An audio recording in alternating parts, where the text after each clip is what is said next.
Hi, this is Amy and Melissa.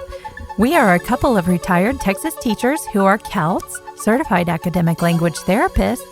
We started our own businesses, and now we have a podcast called The Dyslexia Duo. So join us for our informative podcast, where we'll delve into dyslexia, covering the topics that affect parents, therapists, teachers, practitioners, and anyone who wants to learn more. We'll guide you through everything you need to know, from the first signs to the intricacies of dyslexia curriculum placement and beyond.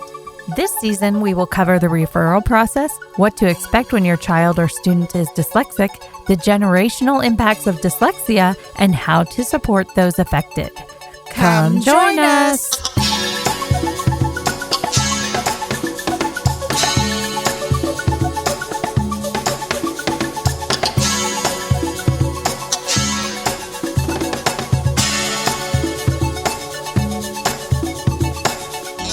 Let's resume our conversation with the insights of Natalie Brooks.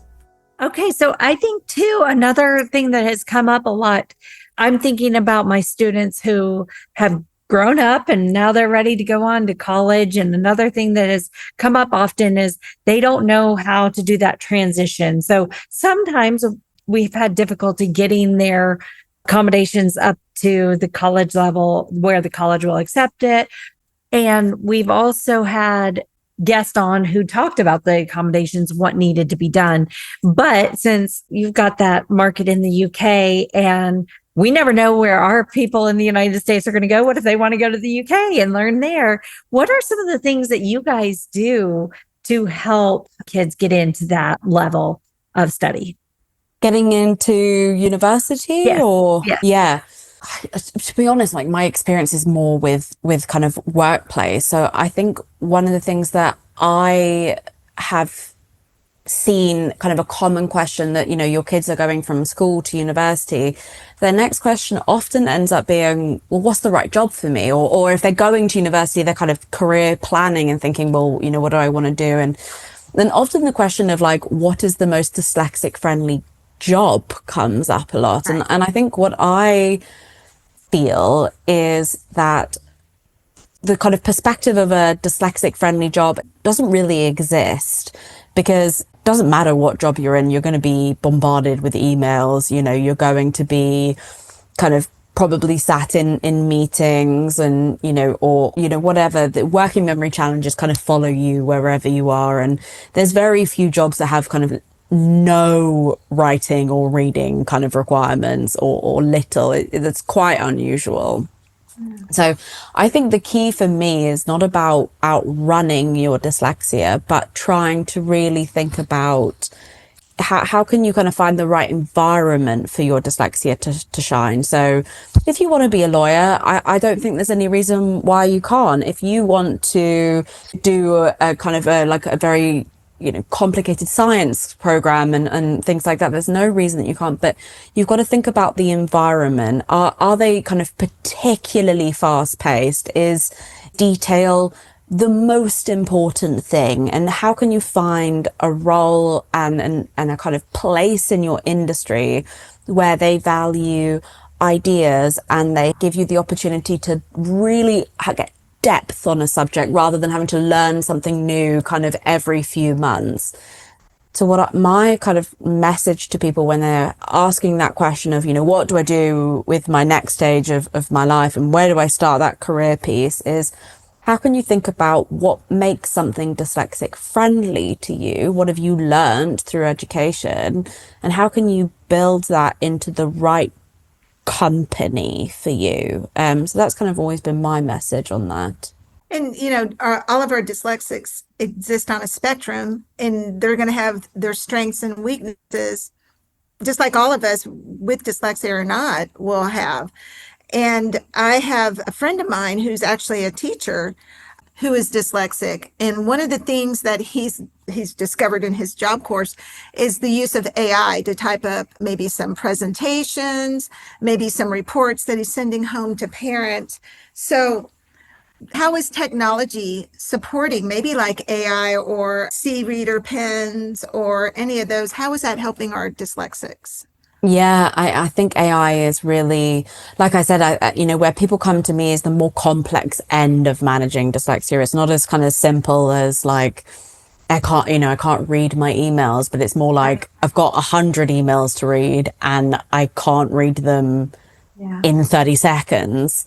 So I think AI really is the game changer for neurodiverse people. I know for me, my AI meeting notes is in this meeting right now. And, one of the things it does is it goes through my emails and it just starts off the email for me. And so it's less mental load for me to kind of quickly change the email to say, oh, that's like, that part is right, but this part isn't, than to kind of go through the whole email. And also if AI has started off the email, there's less chance of me reading it incorrectly, because what often happens is I'll read it and I'll go, oh, they mean this, and then I'll think, oh no, that doesn't make sense. Yeah. So it kind of really helps. And also, often I've got these great ideas, but just kind of getting them over the line is just kind of like moving mountains. And so being able to kind of speak to AI and use the voice service to kind of discuss your idea. And then your next stage is kind of just fine tuning it, just makes the whole process feel so much more achievable. So I do really feel like AI is the revolution that dyslexic, adults have been crying out for. Yeah, like I said, I am not dyslexic, but I use it for refinement. I'll have something that I've written up that, and you probably go through this too, you look at it and go, that's not quite what I'm trying to convey. And I put it into something like Grammarly, and it comes up with all these different options to make it more polished. That's the some of the pieces that I love with AI. And I was using it earlier today, trying to update. It's like, can you update my resume for me? And I go, sure. What do you want? And I started plugging in. I already had most of it done. They're like, you need this, you need this. And I'm like, this is great, because I'm usually working by myself. Yeah. There's I not was somebody over. I was sending in like an angry email a couple of days ago. Like, when someone's really annoyed you and you think, right, okay, you know what? I'm gonna do it. Like, I'm gonna give them a piece of my mind. And I was kind of really worked up, and I was like getting started on my email. And then I kind of, instead of writing it, I just put into AI, like, this is what I want to say. Like, I want to say that I'm annoyed about this thing. And it wrote this like very well-mannered, polite, but firm email about what I was annoyed about.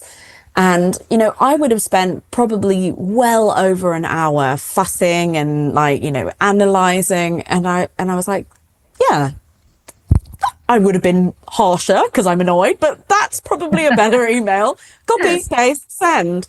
And, a task that would have been 40 minutes of me fussing and was, 5 minutes tops. And, 35-minute time saving is really just compounds, makes a huge difference. Yes, I totally, completely agree. I know a lot of people aren't necessarily on board with AI, but used the correct way, it has huge time saving benefits for everyone, for sure. I think, time saving for sure, but actually energy saving is the main thing that I see with my clients is, it's just, we're about to run this course on burnout and emotional exhaustion of managing dyslexia. And I'm doing it with an educational psychologist, and she's got this great analogy of, you've only got so many spoons in the drawer, and once you've taken out all the spoons, there's nothing left. You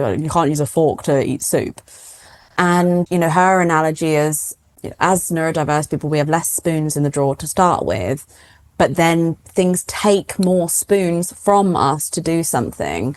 And I think that's often my message with AI is an email that, that angry email that I wanted to kind of sit down and, bash out and type on my keyboard nice and hard would have probably been 3 spoons. And instead it was barely a teaspoon to kind of like get through. And that's a lot of what I'm battling with my clients on is what is it taking from you so that you can get home to your family and not feel broken at the end of the day. Good. Okay, so It sounds like you got wonderful ideas for written expression to try to overcome some of that. And I was also wondering then, these are like wonderful tips. What kind of feedback have you received from your clients who have gone through this process with you? How have they responded? Oh, I'm way too British to really talk positively about myself. That is really quite an ask. Gosh, you want me to speak positively about myself? Oof, I would love it. that feels a bit unnatural.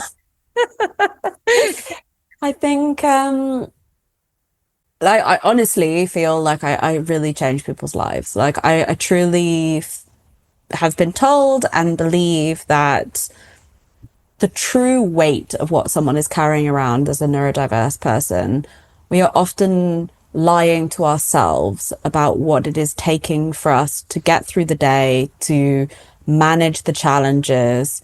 And when someone starts honestly admitting what they are going through and finding a new way through, and finally kind of defeating the demons of how they think about themselves, how they talk about themselves, and start to see the value and the benefits and the opportunity that they do have. Often it's kind of radical how they stand taller, they speak more, they in some cases leave their husbands from really just it's something that, you know, eats into your life when you have low confidence or when you're exhausted from what life is asking of you.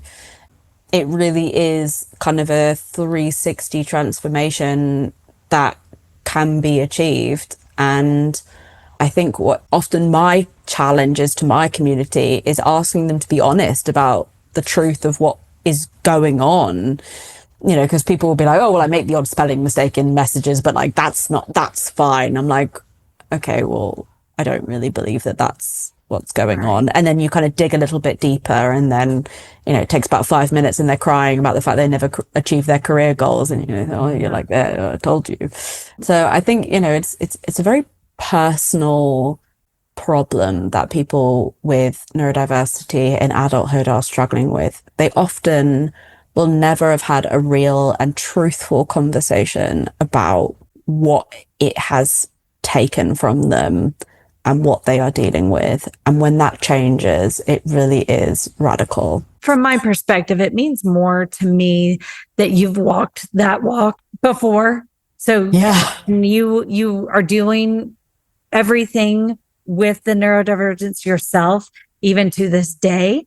And you've come with your own strategies and the ways you've overcome all of your life, and you bring that to your clients. It just shows them that you're selling something that works.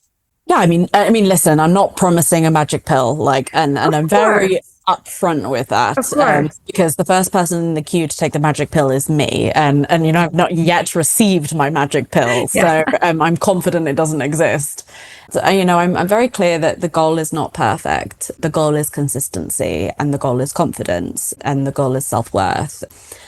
And, you know, getting home to your family quicker, that's my goals. And I think I'm like so far from perfect. It is like really, I was having this conversation earlier with my team where, you know, someone made a mistake and they're all neurodiverse. And I was like, listen, like I make more mistakes than all of you. So like, don't worry, but we need a system. You know, we can't just keep going with these mistakes. We need instead, like we need to bin shame and get a system.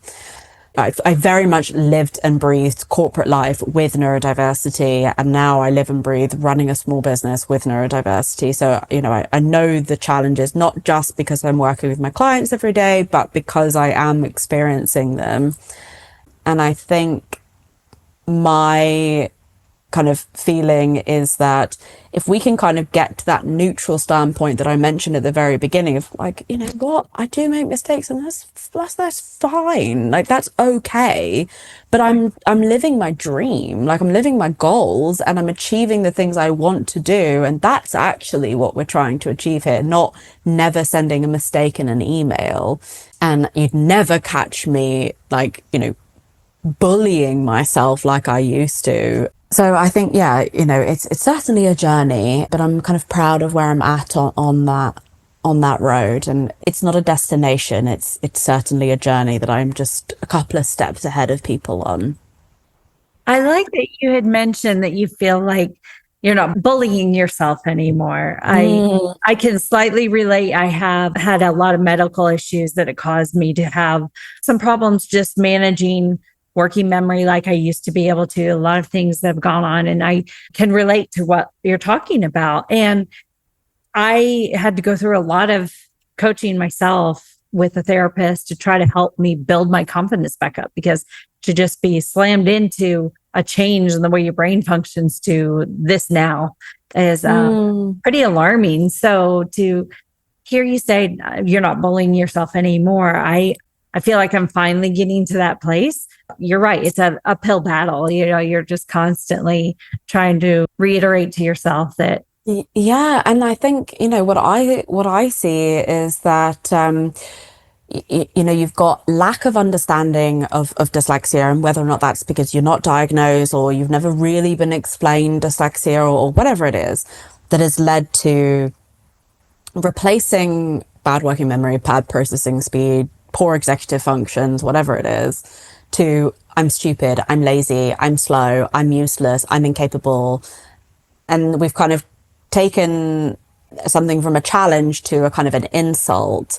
And then after kind of 10 years plus, a lot of the time, those insults then become what I call low confidence habits. And so we kind of shrink and become smaller.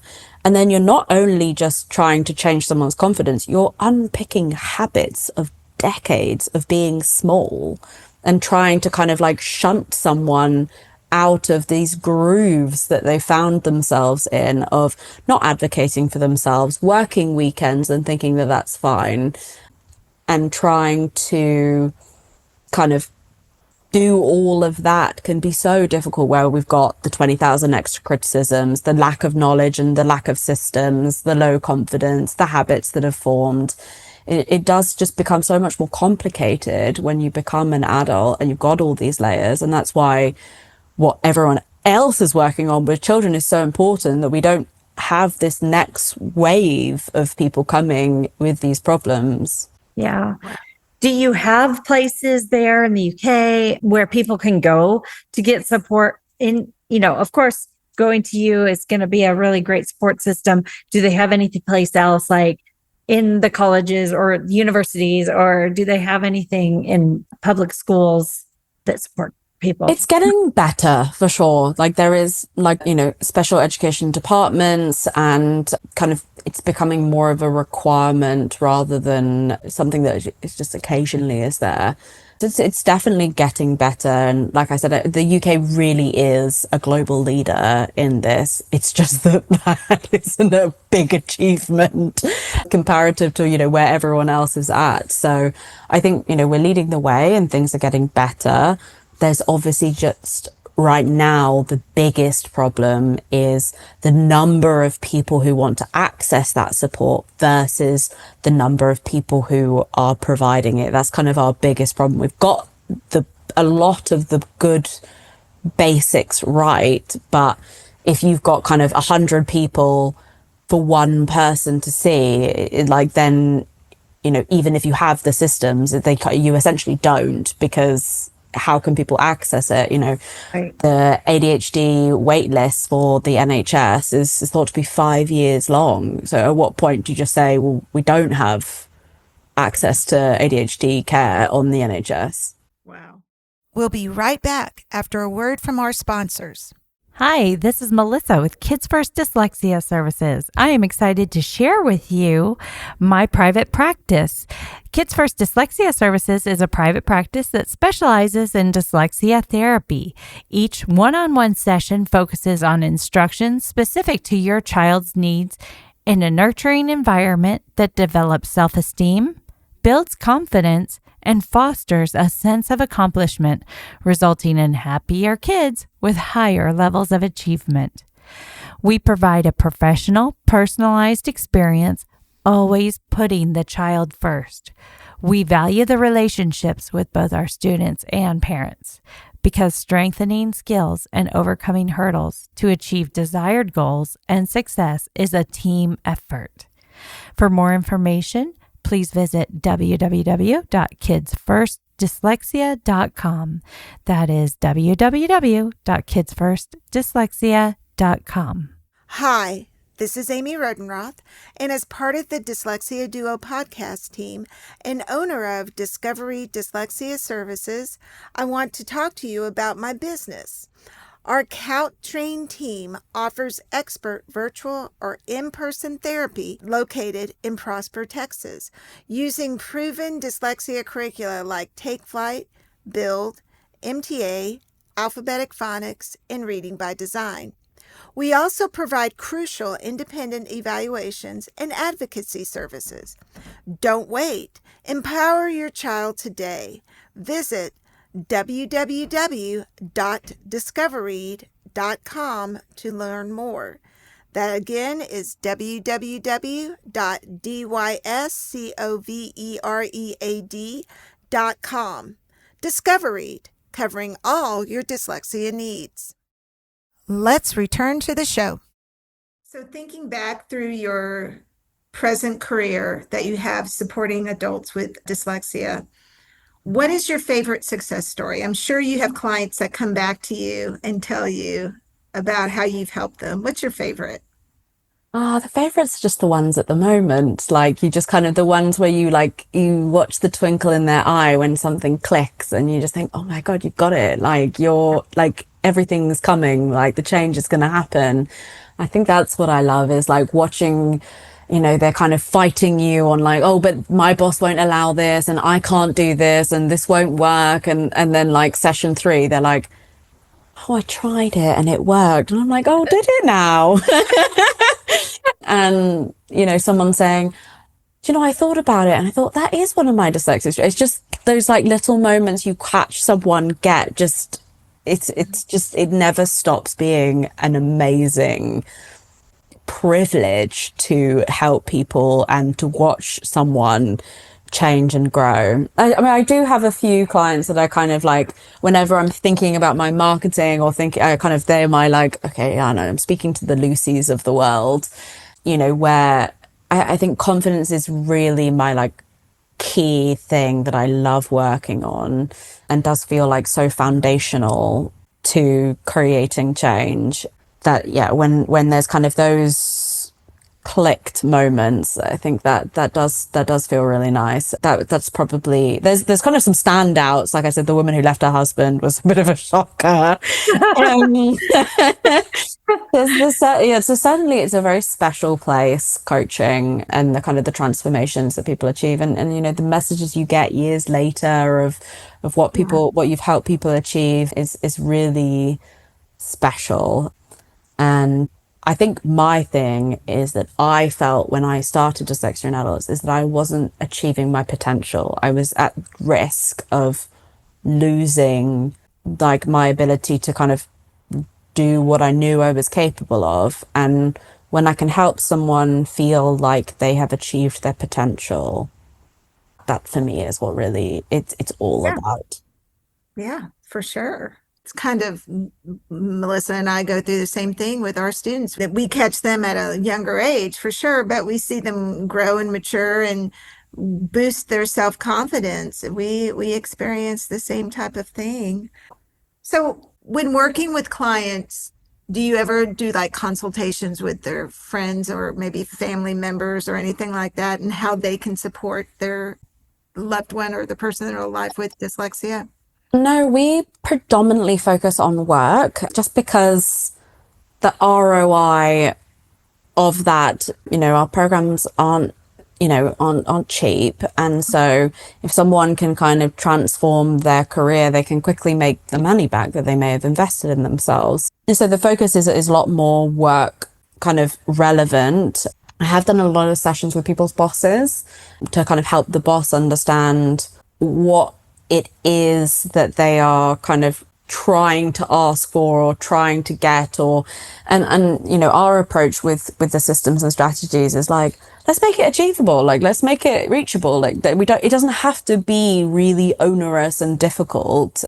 So kind of really making sure that it feels like an easy lift, because it's not an easy lift, it's not going to happen. So I'd rather take the strategies down a notch and actually get it consistently happening. So I think that's a lot of what I have done is worked with people they're working with. Yeah. So if you had somebody come up to you and say, hey, I really want to know how to support my dyslexic employee, besides yourself, which I'm sure you go, hey, hire me. But what could... I think I'm unhireable at this point. I've been self-employed for 6 years. I don't think anyone would hire me. So funny. Where would you refer them to? I mean, your podcast, you have a podcast. So what is the name of your podcast? It's Dyslexia In Adults across all of the website, the social media, so and the podcast. So it's all easily accessible. I think if I was like, you know, it's really difficult because there's lots of challenges that are associated, and, you know, some people struggle with some things and some people don't.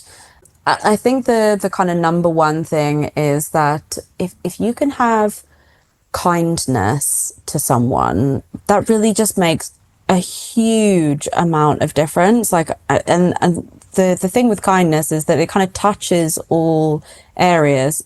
You know, kindness reinforces someone, and like, you know, if you need 2 seconds to write something down, like that's fine. And all of those little things, I think we all know what a bad boss can feel like and how much it can kind of really tear you down. So, you know, simple things like emailing instructions afterwards can make a huge difference, or prioritization and planning meetings, helping someone kind of break down what they're working on and what they need to work on, and, you know, what might be going on with a specific project, and supporting with deadlines, with that kind of thing for executive function issues with goal-directed persistence. I'm throwing in these terms so people can Google them afterwards and you know, learn more. Right. And so I think, you know, there's lots of simple things that can make a really big difference that we haven't included in our free guide. So yeah, definitely worth checking that out. Do you have anybody in your life that inspires you to do what you do? Or anybody in your past life? Yeah, it's a great question. Well, my dad used to work with Richard Branson, funnily enough. He's obviously a great patron of dyslexia. So I think, you know, that was always a really interesting experience. He was quite early on in the days of Virgin Atlantic, so knew him quite well. And, you know, Dad always had this like interesting stories of how Richard would handle his neurodiversity and how he was kind of okay with being stupid and asking questions that he didn't like, you know, like, so Rich Branson does a great analogy of not understanding net and gross profit and all of those kind of things. So I think that was really an interesting experience.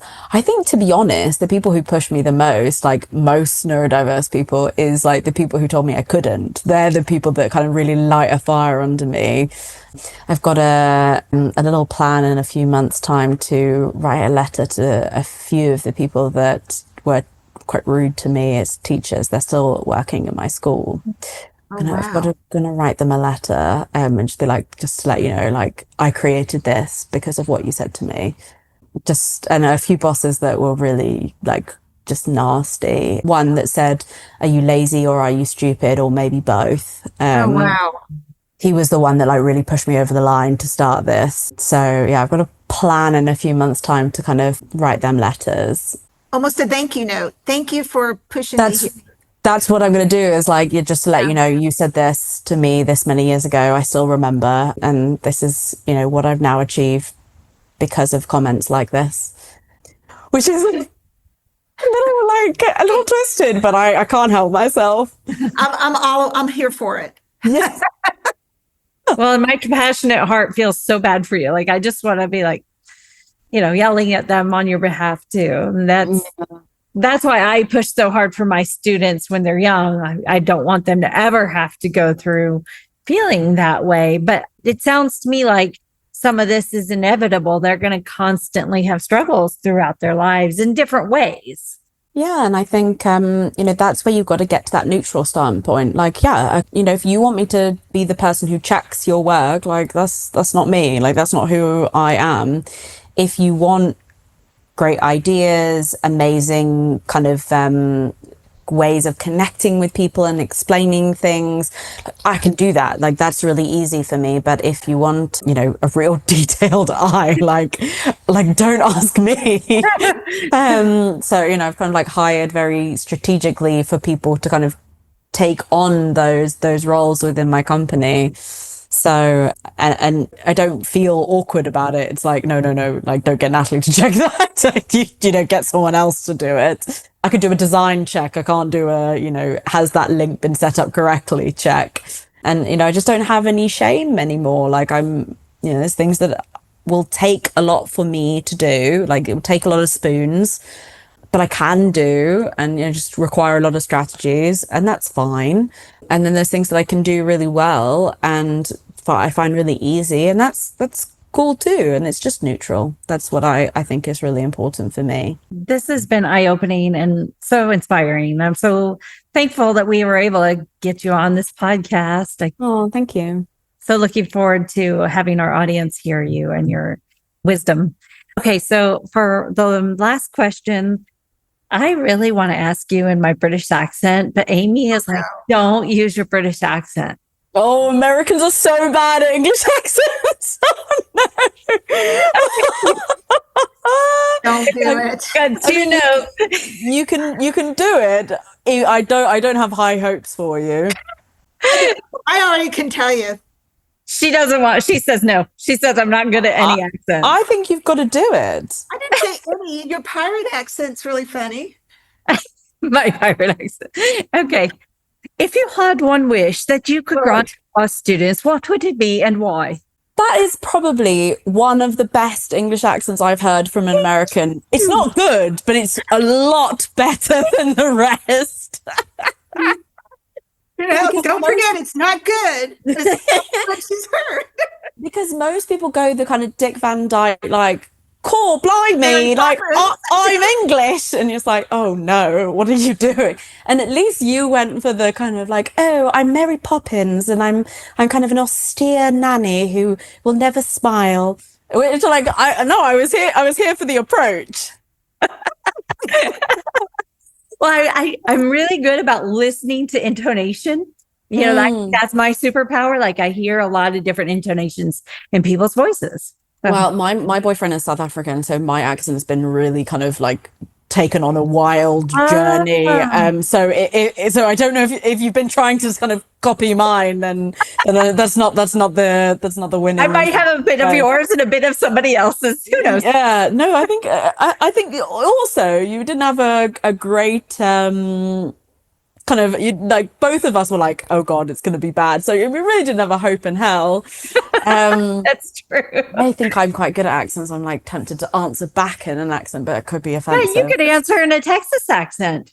That's definitely going to be offensive. I won't do that. I can only do like British accents with some level of terribleness as well. So the question is, what if I had one wish for your students, what would it be? For any of our people that we serve. That's what I should say, for the people we serve. Gosh, it's a like a wide-ranging question. I think there is 3 pillars for success with a neurodiverse person. And so my wish for every person with neurodiversity is to have these 3 things. And so I guess that's what I wish for people. The first is to have kind of clear strategies for the things that you find difficult. And the way that I kind of describe it to people is, you don't need the tools in your toolkit every day. But when, life throws things at you and you're feeling like it's really difficult, there's something really nice about going, okay, when it's hard, I do this. So just a feeling of knowing what to do, because scrabbling around, feeling lost, not sure what to do, not sure how to approach things, it's just awful. And this pit feeling in your stomach of like, I don't know what to do, and I'm just, God help me. I think, is really important. So having clarity on what to do when you need it is really important. The next thing is that I really hope that people's confidence doesn't get crushed, because it just does have such long lasting effects. I was doing some analysis the other day where someone on a average UK salary of £35,000 a year will, over their lifetime with dyslexia, likely lose £500,000 in their lifetime over their salary because of dyslexia. And a lot of that with confidence of not going for roles, not going for promotions, all that kind of thing. So, my hope is that people can achieve that stance of like, I'm different and different is just neutral. I think that's really important. And then finally, it is to unlock your dyslexic strengths. So to be able to clearly and confidently communicate what you're good at and how that has achieved something. Because dyslexic strengths can feel quite fluffy and like unclear. And I remember saying to someone once, like, I don't care that I've got big picture thinking. I just want to get through the day. And, now I couldn't think of anything worse than having that taken from me. And I can clearly say my big picture thinking has led to this. And the one thing my whole team always says about me is like, oh my God, you are such a big picture thinker. Like, your ability to see everything is insane. And so, being able to clearly say, I'm good at this and it has resulted in this, I think is really difficult for a lot of dyslexic people. But if you can, then, you're on a ticket for success. So that's what I would wish. Clarity of your systems for when you need them, confidence to feel that dyslexia is just neutral, and clarity of your dyslexic strengths to be able to provide specific examples of how they've helped you in life. That's amazing. I love that. That is the first time we've gotten 3 parts to our answer. And I love that because it actually is very organized too. And it's very important to have those 3 different things in sight. I think that what I notice about my students, one of the first things that remediates, other than the phonological awareness, is their confidence. Their confidence increases tremendously when they start receiving the interventions that are appropriate for them. So absolutely, I love to hear the piece that you had mentioned about the confidence, because it does take you farther in life. Absolutely. Yeah. No, sorry, I'm a talker, so I couldn't help myself. It's a 3-part answer. I love it. No, that's perfect. That's absolutely perfect. Well, my goodness, I think we came to the end. So we really appreciate you taking time. So I think it's a 6-hour time difference between Central and, yeah, for sure. But we really appreciate you. Go have some dinner now. It's only 6:30 in the UK right now, so it's not too bad. But it is a Friday night, so it's time for to go to the pub. Yes, go relax and unwind, and look for the Royals. There's going to be no Royals where I am, unfortunately. But Melissa, my gift to you as a parting thing is I'll do one of my accents, and if it's bad, Greg can cut it out for me. Oh no, we're not going to cut it out. I think my best is Northern Irish, so I'm going to go for that. The Democratic Unionist Party is my Northern Irish accent, so kind of quite hard and quite strong at the front of your mouth, and like I really got to go grand with the Northern Irish accent. What do you think? That I'm no expert on accents, but that sounded pretty good. Thank you very much. I loved it. I don't know anything about Ireland, except for I think that they say you don't know anything about Ireland. Yeah, I actually was trying to say an Irish accent the other day, and I accidentally talked like a pirate on one of our mini podcasts. On a live podcast. Yeah, so live podcast, and I go, oops. No, I think the least I could do if you did one accent is the least I could do is offer one back. I love it. Thank you, Nat. That was good. That was good. Thank you. I've got Northern Irish friends, or North of Ireland, if depending on your like political opinion, that I've mimicked for years. So Melissa, I get your approach of just kind of like listening, but like, is that how they sound? Is that how they sound? Is that how they sound? And kind of like going over and over and over and over. So yeah, no, that's it's a lot of fun. I love it. So when Amy and I take the show on the road, I do think that we need to go across the pond and come in person. That sounds wonderful. Yeah, a road show sounds like the only way. Oh, would be super. It would be super. I So- could see it now. We just have this big collaborative event. We could set up shop outside of wherever you do your work, Natalie, and this would be amazing. Like a Yeah, live why pod out not? on the street. Yeah. We'll do it on the street with our microphone. Yes. You can time it up with another, like, I don't know, there might be another royal wedding or something. Yes. When William and Catherine ascend the throne, I am all there. There we go. There we Oh, go. well, yeah, I would love that. All right. Well, we appreciate your Well, this time. is fun. It was really lovely to meet you both, and thank you so much for today. It was a lovely chat. And if there's anything I can ever do for you guys in the future, I will probably be in touch next year when our book comes out to kind of see if we can come back on to kind of work on this. Getting released in the US as well. So Oh, wonderful. yeah, it's Bloomsbury is our publisher, so it's kind of going to be pretty big. I'm excited about that. I would love that for that to be my library because I have kids that come in person with their parents, and of course, Apple and Tree. They want to Absolutely. Yeah. And sadly, with the book title's been signed off, so it's Dyslexia in Adults: How to Build Strategies, Gain Confidence, and Get Shit Done. I love it. Awesome. It's Yeah. awesome. Yeah, no, Oh. looking forward to it. All right, thank you so much, ladies. I'm gonna log off and go immediately to the pub. So this is Amy, And Melissa. and we're the Dyslexia Duo. We'll see you next time. Thank you. Bye. Bye. The Dyslexia Duo podcast hosts are Amy Rodenroth. Melissa Dean. Our producer is Greg Rodenroth. You can find us on Facebook at The Dyslexia Duo. Email us any questions or comments at thedyslexiaduo@gmail.com. Awareness is so important. Share this podcast with your friends Family, and teachers. thanks for joining us. Bye.